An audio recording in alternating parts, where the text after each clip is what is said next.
daming mga anak eh. Yung aming kusina, guys. Andito po kami lahat ngayon sa bahay ni Kuya.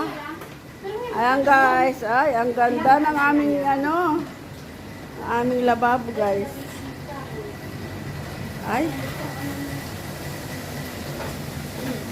Ayaw mag-break.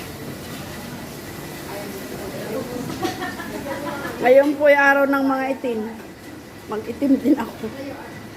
Mag-itim din ako. April, umakyat ka, mag-itim ka rin. O, kala mo ha, huli ka. Sige. Kagulo na po sa bahay ni Kuya. Ayan na mga ulo. Ayan. Ang manok ay naging baka na eh.